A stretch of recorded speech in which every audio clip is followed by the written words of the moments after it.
अस्सलाम वालेकुम जी, आप देख रहे हैं हम डिजिटल। मैं हूं एहसन वाहिद। इस वक्त पाकिस्तान में इलेक्शन की तारीख जो है एक मामा बनी हुई है। सदर पाकिस्तान इलेक्शन की तारीख देंगे, इलेक्शन कमीशन इलेक्शन की तारीख देगा, या फिर कौन देगा इलेक्शन की तारीख। ताहाल इस हवाले से चीज़ें जो हैं वो बाजियाँ नहीं है। मेरे साथ इस वक्त सीनियर कानूनदान हाफिज़ एहसान अहमद एडवोकेट साहब मौजूद हैं। तो कानूनी नुकात क्या हैं इस हवाले से, इनसे जानते हैं कि क्या सदर पाकिस्तान इलेक्शन की तारीख दे भी सकते हैं या फिर नहीं, और अगर सदर इलेक्शन की तारीख देंगे तो क्या इलेक्शन कमीशन उनके अहकामात पर अमल दरामद करेगा या फिर नहीं, और उसके बाद का लाहे अमल क्या होगा। अस्सलाम वालेकुम सर। जी वालेकुम अस्सलाम। सर बहुत शुक्रिया, आपने टाइम दिया। बताइएगा कि क्या सदर जो है वो आइन के मुताबिक इलेक्शन की तारीख दे सकते हैं। बिस्मिल्लाहिर्रहमानिर्रहीम। आपका बहुत शुक्रिया कि आपने मौका दिया। पाकिस्तान का कॉन्स्टिट्यूशन जो है और उसके नीचे जो लॉज बने हुए हैं, इलेक्शन एक्ट 2017 जो है वो बड़ा वाज़ेह इस मामले के अंदर है कि इलेक्शन करवाने का इख्तियार जो है वो भी इलेक्शन कमीशन ऑफ पाकिस्तान के पास है कि इस मुल्क के अंदर फ्री फेयर और ट्रांसपेरेंट इलेक्शन करवाए, और इसके ऊपर हमारे हाई कोर्ट और सुप्रीम कोर्ट्स की बेशुमार जजमेंट्स भी मौजूद हैं। उसके बाद ये है कि कॉन्स्टिट्यूशन के अंदर बज़ाते ख़ुद भी ये लिखा हुआ है, जो इस वक्त पाकिस्तान की एग्जिस्टिंग लॉ और कॉन्स्टिट्यूशन है, कि अगर प्रेसिडेंट ऑफ पाकिस्तान किसी असम्बली को बग़ैर किसी एडवाइस के डिज़ोल्व करते हैं, जिसका 48(5) के अंदर ज़िक्र है, तो उस सूरत के अंदर, और वो सूरत ये होगी कि अगर किसी प्राइम मिनिस्टर के ख़िलाफ़ वोट ऑफ नो कॉन्फिडेंस हो और वो सक्सीड हो जाए, और उसके बाद ये है कि नए लीडर ऑफ द हाउस का इलेक्शन जो है वो करवाया जाए, और उसके अंदर जो आपकी टोटल स्ट्रेंथ है पार्लियामेंट्स की, यानी कि नेशनल असम्बली की, उसके अंदर उसकी मेजॉरिटी जो 173 बनती है पाकिस्तान के अंदर, अगर कोई शख्स वो अचीव फिर नहीं करता, तो इसका मतलब ये है कि मेजॉरिटी किसी के पास नहीं है, तो उस सूरत के अंदर प्रेसिडेंट ऑफ पाकिस्तान जो है वो असम्बली को डिज़ोल्व कर सकते हैं। और जब उस तरह करेंगे तो फिर वो इलेक्शन कमीशन ऑफ पाकिस्तान को कहेंगे कि जी आप इलेक्शन करवाएं 90 डेज़ के अंदर, और इसकी वो डेट दे सकते हैं। लेकिन इस वक्त जो मामला आपके पास चल रहा है वो सिर्फ डेट देने के अलावा भी एक और चीज़ है कि पाकिस्तान की हिस्ट्री के अंदर ये पहली दफ़ा इस तरह हुआ है कि आपकी जो सेंसस है उसको नोटिफाई जो है वो जो पिछली गवर्नमेंट ने आखिरी जानते हुए दिनों में किया था। यूजुअली होता ये है कि आपकी जब नई सेंसस बनती है तो उस सेंसस के अंदर और नए इलेक्शंस करवाने के अंदर टाइम होता है, और उस टाइम के बाद जो है अगर असम्बली अपनी मुद्दत पूरी करती है तो 60 दिन के अंदर है, जो आर्टिकल 224 कहता है, और अगर अपनी असम्बली जो है अर्ली डिज़ोल्व कर दी जाती है तो फिर 90 दिन के अंदर है। अब इस सिचुएशन के अंदर ये है कि चूँकि हमारा जो सेंसस का प्रोसेस था वो 2017 से चल रहा था, और आप ये देखें कि इतना इम्पॉर्टेंट है कि अगर कोई भी आपने इलेक्शन करवाना है तो हमारा कॉन्स्टिट्यूशन का आर्टिकल 51(5) कहता है कि आपने लास्ट सेंसस जो नोटिफाई उसकी बुनियाद पे करवाना है। अब चूंकि पिछली दफ़ा प्रोसेस इनिशिएट हो चुका था,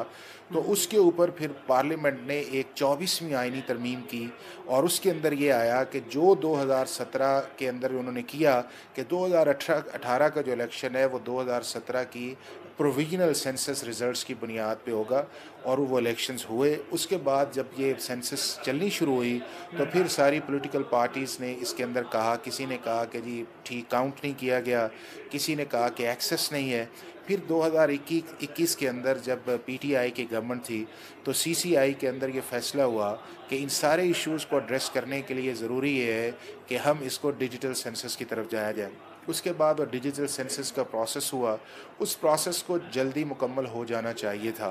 लेकिन ये है कि जो पिछली गवर्नमेंट ने अपने आखिरी 3-4 दिनों के अंदर किया, जब उन्होंने किया तो फिर कॉन्स्टिट्यूशन का आर्टिकल जो है वो 224 जो है वो नहीं आएगा, चूँकि जब उन्होंने असम्बली डिज़ोल्व की तो 90 दिन वाला पीरियड जो है वो उस दिन स्टार्ट होगा जिस दिन फिर आर्टिकल 51(5) जो आपको कहता है कि आपके मुल्क के इलेक्शन जो है वो लास्ट सेंसस की बुनियाद पे होंगे, और जब आप अपनी इलेक्टोरल रोल्स जो हैं उनको आप दोबारा कर लेंगे, चूँकि पाकिस्तान के अंदर एडल्ट फ्रेंचाइज का कॉन्सेप्ट है, और उसके अंदर ये है कि पाकिस्तान का हर शहरी जो 18 साल से ज़्यादा है वो पाकिस्तान के अंदर राइट ऑफ वोट उसका हक है। और ये सुप्रीम कोर्ट ऑफ पाकिस्तान ने भी कहा है, और इसी की एक पटिशन्स भी फॉर्मर पीटीआई के चेयरमैन ने की, फॉर्मर प्राइम मिनिस्टर ने की थी जो पीटीआई के चेयरमैन है, उन्होंने इसके अंदर ये पटिशन्स की थी कराची के कॉन्टेक्स्ट के अंदर। तो सुप्रीम कोर्ट ने होल्ड ये किया था कि जी 18 साल का जो वोटर है वो एक कॉन्स्टिट्यूशनल कमांड के साथ साथ इस मुल्क के अंदर फंडामेंटल राइट्स भी है। और फिर उसके बाद उन्होंने ऑर्डर्स किया कि लॉ इन्फोर्समेंट एजेंसीज़ जो हैं उस इलेक्टोरल रोल्स के अंदर इलेक्शन कमीशन की मदद करें।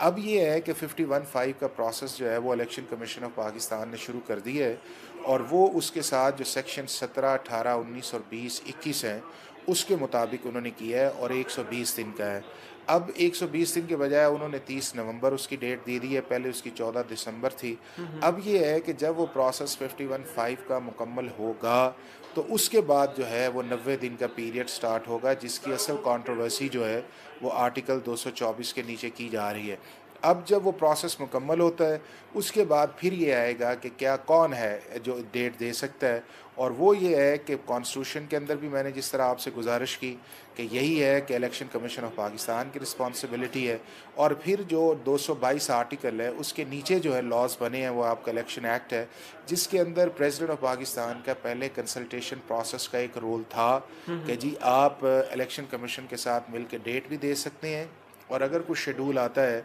तो उसको आप अमेंड भी कर सकते हैं। वो जो दोनों सेक्शंस थे 57 और 58, उसको election commission of Pakistan act 2017 के अंदर जो है लास्ट जो पार्लियामेंट थी उन्होंने अमेंड कर दिया है। अब ये एक्सक्लूसिव इख्तियार इलेक्शन एक्ट 2017 के अंदर इलेक्शन कमीशन ऑफ पाकिस्तान का है। अब अगर इन सारे कॉन्टेक्स्ट के अंदर देखा जाए तो इस वक्त ना प्रेसिडेंट ऑफ पाकिस्तान डेट दे सकते हैं ना इलेक्शन कमीशन दे सकता है, अगर 51(5) का प्रोसेस जब तक मर्दमशुमारी जो है वो मुकम्मल नहीं हो जाती। उस प्रोसेस के अंदर डिलिमिटेशंस का और इलेक्टोरल रोल्स का। दूसरा उसके अंदर आगे ये है कि क्या सदर पाकिस्तान का इख्तियार उसके बावजूद भी है, तो बिल्कुल सदर पाकिस्तान का इख्तियार नहीं है, ना कॉन्स्टिट्यूशन के अंदर है ना इलेक्शन कमीशन के अंदर है, इलेक्शन एक्ट के अंदर है। तीसरी सिचुएशन ये है कि इलेक्शन का